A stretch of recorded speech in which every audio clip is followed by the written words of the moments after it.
Hello, how are you? Have you ever felt that insecurity when going upstairs, especially an escalator that's already moving? When you get up from a chair, when you get out of the car, you need that strength to get out, right? Not just to stand up, but to go outside, to change position. A lot of people say, I'm afraid because it feels like my leg has lost its stability, my knee is weak, my thigh doesn't have strength anymore, it feels like my body is heavier. And for sure, that is really scary. Fear of falling, of losing independence, of losing control, of trying to do something and your body not responding. So it's very important for you to know that this has nothing to do with age. This is not normal. You shouldn't think that this is something you can never escape from. You can improve your legs, make them stronger. I'm going to share with you today a simple drink, a small glass, that you can add to your day, which will help you as a supplement. And I want to tell you more about how you can change your lifestyle to strengthen your legs and why this is so important. Stay until the end because you won't want to miss this. Before we start, I want to ask you something. Have you ever been in a situation like this, where you thought in your mind that you could do something, but your body didn't respond? Write it for me down below in the comments. I would love to see your comment. And go ahead and like the video. Your like is very important to me.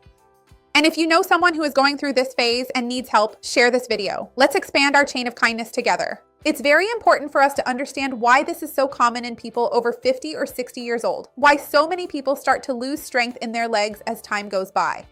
A lot of people think that muscles age just because the person has gotten older, but that's not all there is to it. What happens is that the aged muscle actually starts to work and function differently. There is a phenomenon called anabolic resistance. The name might sound a little complicated, but the basic idea is simple. A younger person's muscle, or rather the muscle itself being younger, responds more easily to stimuli. If a person eats a bit more protein, does a little weight training or physical activity, the body is able to maintain the muscles relatively well. But after a certain age, as we get older, which is normal, after 50 or 60 years old, the muscle becomes harder to convince, so to speak.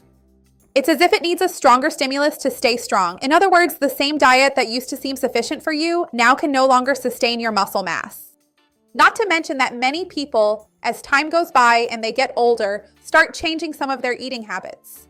And then there's a common problem that starts happening to the vast majority of people. That breakfast that used to be more plentiful, nutritious, complete, turns into just a coffee with bread, a cookie, a cracker, or a piece of toast.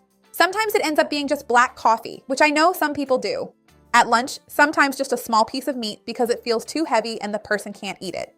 At dinner, sometimes it's just a little soup or almost nothing, maybe a small salad. The person starts losing interest in eating. I don't know if this has ever happened to you, or maybe because of other health issues or medication you take, you feel it doesn't sit well and you end up eating less protein, eating fewer varied foods in your daily life. So slowly, the body kind of starts to break down and the person will notice because muscle is actually living tissue, right? The body is constantly repairing, reshaping, and rebuilding this muscle tissue. But for it to do this properly, it needs the raw material that comes from protein, right? It depends on amino acids, which work like the little building blocks, the bricks of our muscles.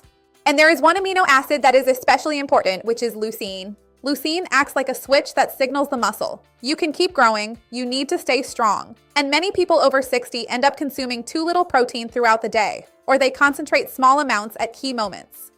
And the body actually does the opposite. It starts to go into energy-saving mode and begins to prioritize the heart, the brain, vital organs, the liver. So the muscles start to become less of a priority. And that's where the biggest problem happens, the loss of muscle mass in the legs. Climbing stairs becomes difficult. Getting up from a chair becomes hard. The knee gets more unstable. It's as if your body really starts to lose strength. And there's another issue that people usually don't associate much with muscles, which is the matter of sugar, right? Many people think sugar, diabetes, but the excess of sugar, flour, those foods that quickly turn into sugar, right? White bread, white pasta, bakery and pastry products, white rice, they can directly affect muscle strength because they cause many glucose spikes throughout the day. And as a result, the body produces more insulin. This excessive and uncontrolled production of insulin can lead to insulin resistance in some people, and this creates an inflammatory environment in our body. So, the muscle starts producing energy less efficiently, recovery worsens, fatigue can increase, and the body becomes metabolically weaker. In addition, we know that insulin resistance is usually accompanied by more abdominal fat and more inflammation. Usually, a person with insulin resistance already has less energy and is more sedentary. So it's a whole set of factors. What came first, the chicken or the egg, right? There's also the issue of low vitamin D, which often affects people over 60 who may have a vitamin D deficiency. When we think about vitamin D, we think of sunlight and its conversion, but we know that many older people don't get as much sun exposure anymore.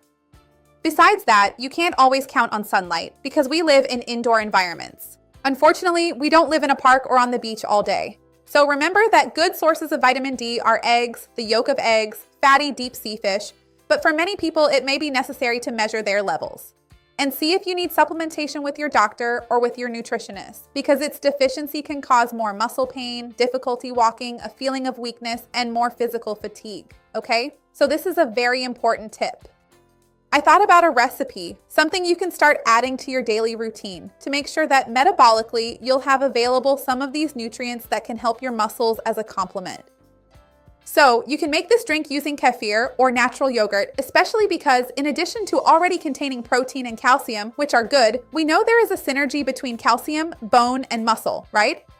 So when we also nourish our bones better, the muscles themselves function better in addition to their probiotic benefits. I have a video on the channel teaching how to make both, so I'll leave it here below in the description. You can add a bit of whey protein to this yogurt, which also has a lot of leucine, a source of amino acids. It's a protein with high biological value, and a tablespoon of ground pumpkin seeds. Pumpkin seeds are very interesting because they contain magnesium, zinc, and potassium, which are essential minerals for muscle contraction and energy production. Moreover, magnesium helps fight cramps and fatigue. So it's a really interesting and delicious combination. You can switch it up and add a little cocoa or a bit of cinnamon, so it ends up being an interesting way for you to ensure a good protein intake and also to get some interesting micronutrients. But remember, just one little cup a day won't change an unbalanced, ultra-inflammatory diet with insulin spikes. It won't change a sedentary lifestyle either.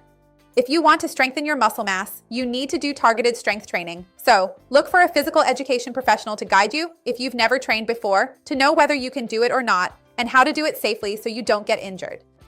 Because muscle hypertrophy is also necessary for us to maintain, not that you need to get huge or ripped, but to maintain our muscle mass. And always remember that leg health can be related to neurological health as well. Some studies have already drawn a connection between the loss of muscle tissue in the legs, in the large muscle groups, and the onset of dementia in some people. So it's not just about vanity, okay?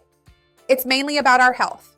Tell me, did you know all this? What are you going to change in your diet or your lifestyle? I would love to see your comment. Leave a like on the video to help me out and share it with those who will enjoy it and those who need it. Let's expand this chain of kindness. That's what I want with the channel. See you next time. Bye.